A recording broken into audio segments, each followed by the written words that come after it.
Next, si Jean Rose. Bakit laging hinahanap yung value ni X?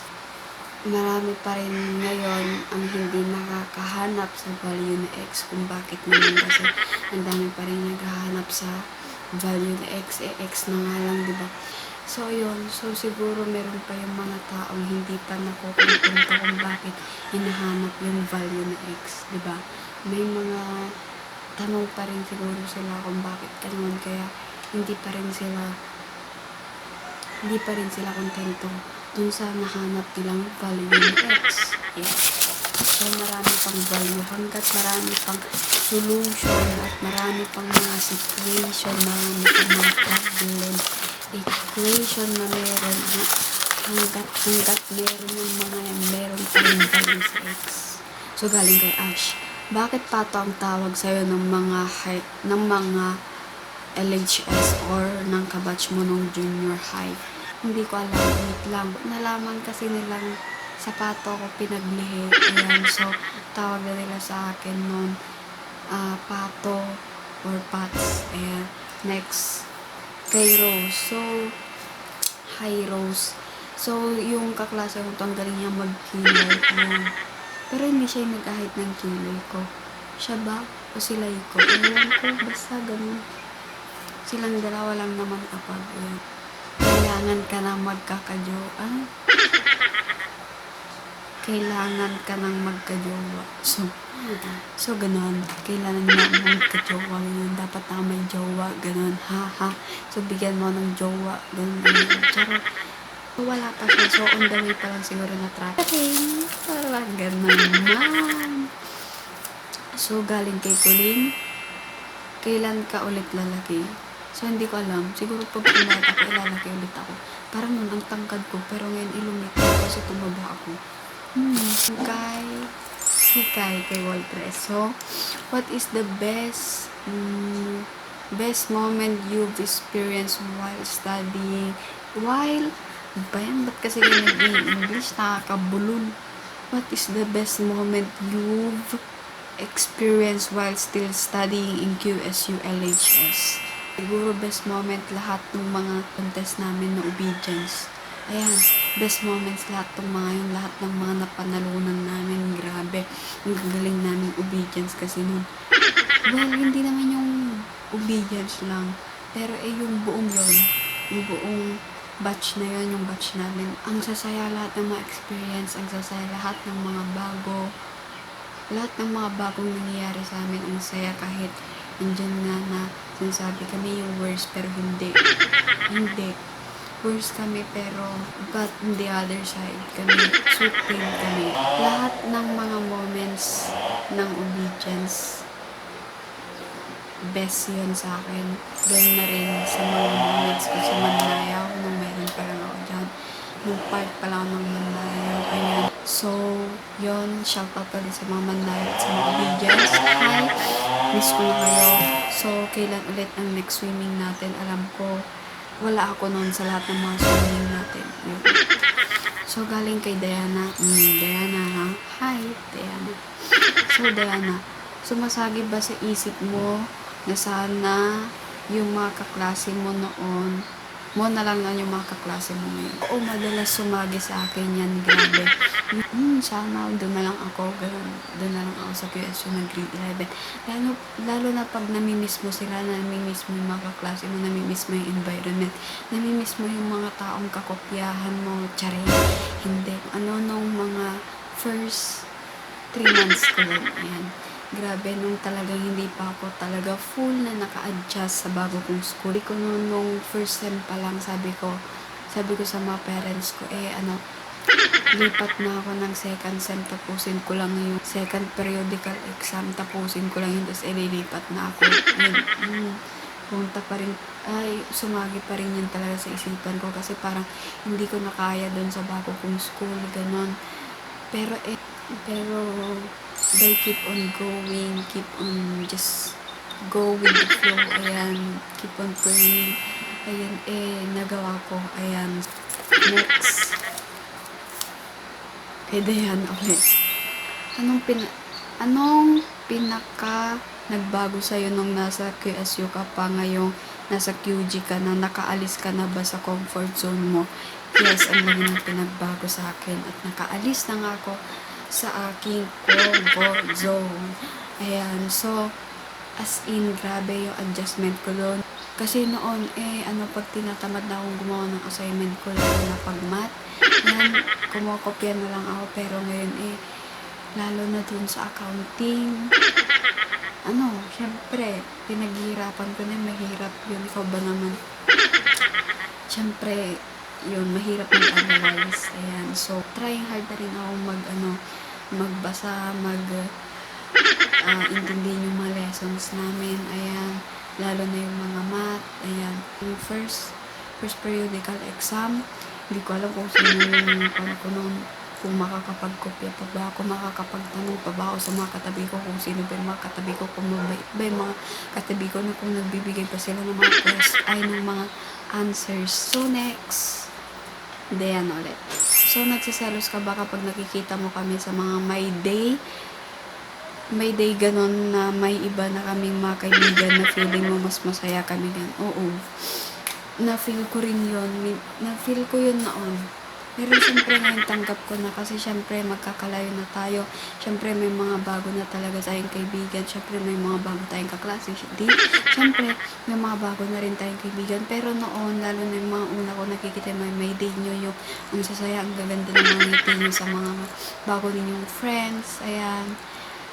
Hindi naman, yun nga, hindi sa lahat ng oras naman kailangan na lagi ka na lang nasa comfort zone mo.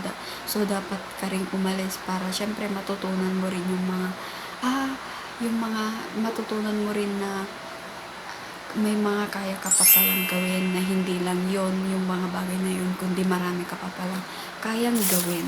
Ayan.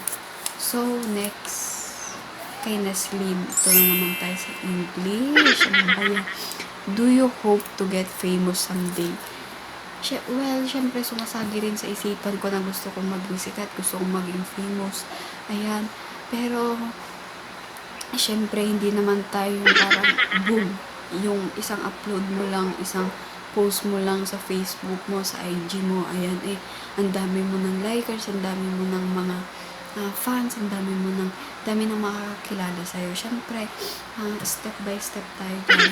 Syempre, hindi naman tayo marami pa tayong pagdadaan. Hindi naman tayo artista na isang boom, dyan na yung mga fans mo. Ang dami ng mga nag-share ng mga fans, ang dami ng mga page dyan na andun na yung mga pictures mo na pinost mo sa mga accounts mo, ayan, sa mga social media mo, ayan.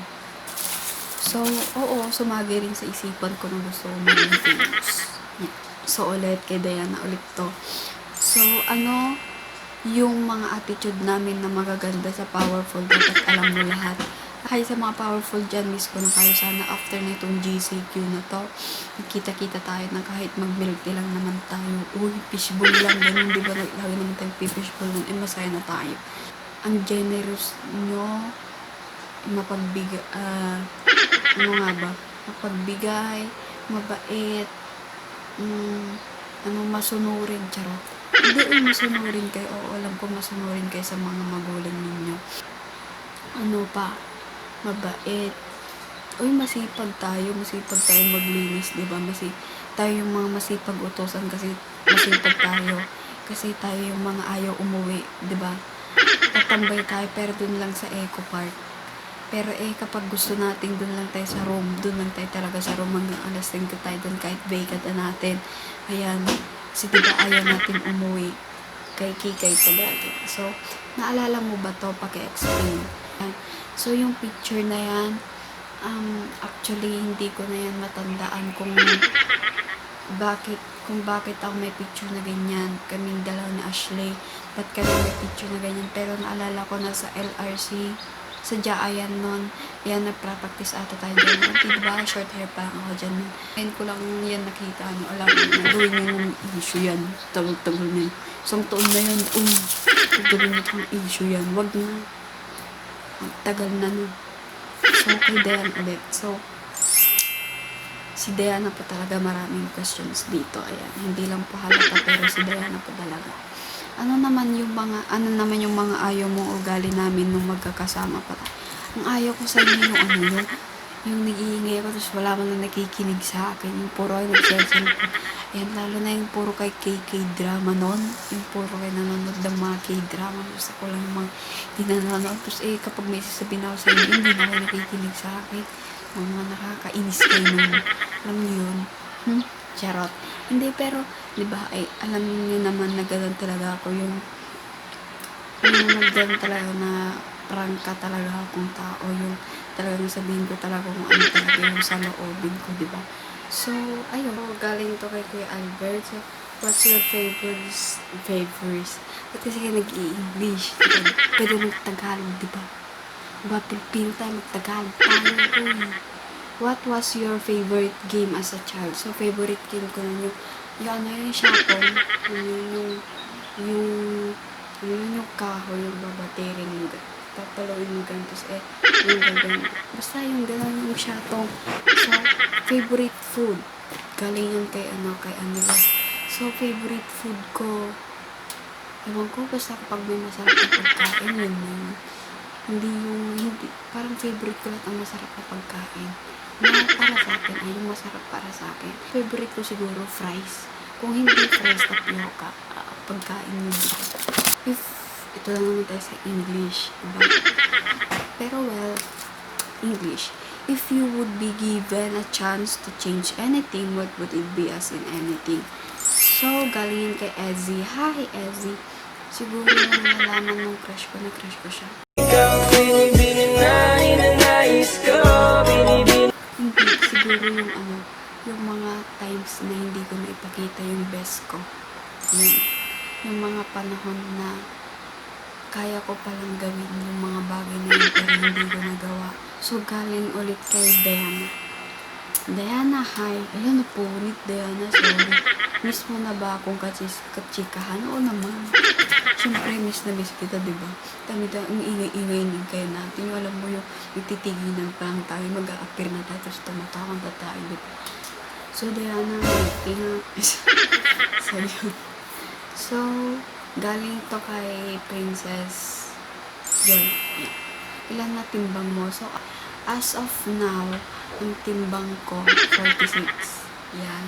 So, next, kay Kuya Albert ulit. So, hi Kuya Albert ulit.